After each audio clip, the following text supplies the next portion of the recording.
Good morning and welcome back, YouTube family. We're going to go over some of the things that I've got done on the 71 Impala since the last time you saw it. Got quite a bit of wiring done. Everything's about right. I got to go in there and do some programming, but let's take a look, see what I got done last 2 weeks, and see how you enjoy the music, enjoy the footage. I know it's a bunch of wiring. It may interest some of you might not like it until it fires up. The ones that do, thank you so much. Remember, like, share, subscribe, all your support. It means so much to me. Thank you so much. There, bulkheaded the wiring harness. Just quick connect.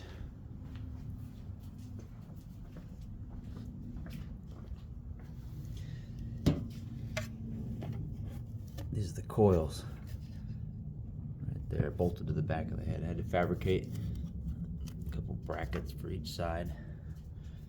You can see the bulkhead there. Waiting on the coolant temp sensor. I'm going to go ahead and put a coolant pressure sensor in this. It's got nitrous pressure, fuel pressure, oil pressure, coolant temp, RPM, everything it needs. It can also run fuel injection. However, we're not doing that. We're leaving this carburetor, this 1050 Dominator on it. You can see that.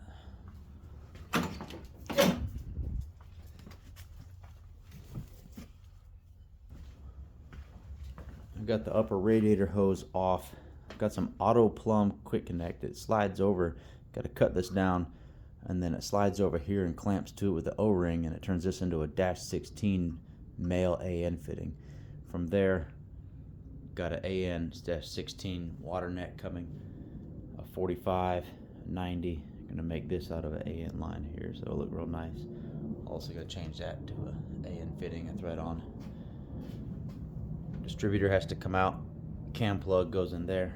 That's on the way also. What's up, Bear? Getting the inputs and outputs wired up and configured. What I do is go through and input number 9, trans brake on, positive 12 volt. So I describe what input it is, where it's at in the harness, what it does, and what kind of voltage goes to it. Because some of these will have 5 volt reference. So the nitrous pressure is a 0 to 5 volt reference, not 12. And I believe that's configurable in the ECU on what kind of reference you're seeing, what kind of voltage you're seeing. And it goes through all these wires. I've got you can label this whatever you want. They kind of tell you what they can do, what ins and outs they do. Got a pin out diagram.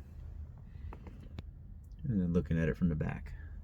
Once this is all wired up, tucked up in there nice and clean, everything will work.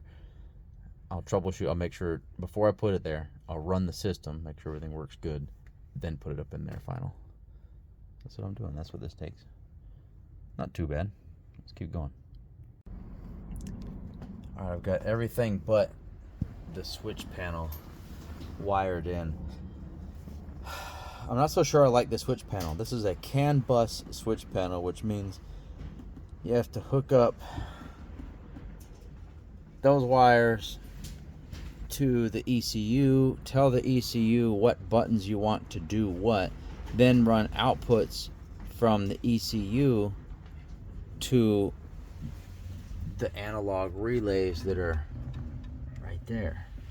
Doesn't make any sense going through all that when instead you can go click, click, click, click, and them jokers are on.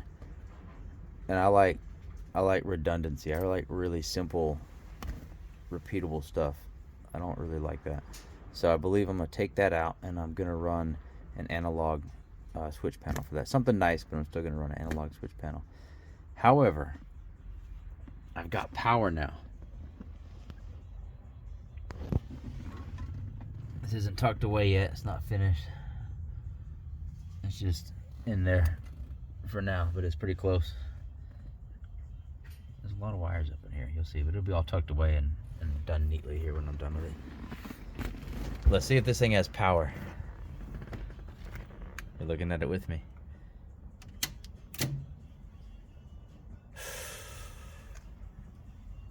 There it is. What do we got? Blank file map. Do you want to run the configuration wizard? Combustion, electric, or hybrid? Wow. I don't think I'm gonna do this yet. I'm gonna wait till I have the switch panel wired up. That way everything is clicking, everything works, I can check everything. Let's do it that way. That's pretty cool though. We got power. Next episode, it will be getting this thing tuned up. Actually putting a tune in it and checking everything over. All right, YouTube family, thanks for watching. Remember, see you on the next one where we drain the fuel system, do a few more things to the chassis and suspension, get the front tires and wheels fitted up. We got the rears on there. You'll see that next. Also, I'll show you all what we got. In fact, here's a sneak peek. If you watched it this far, you deserve to get a sneak peek of what this looks like.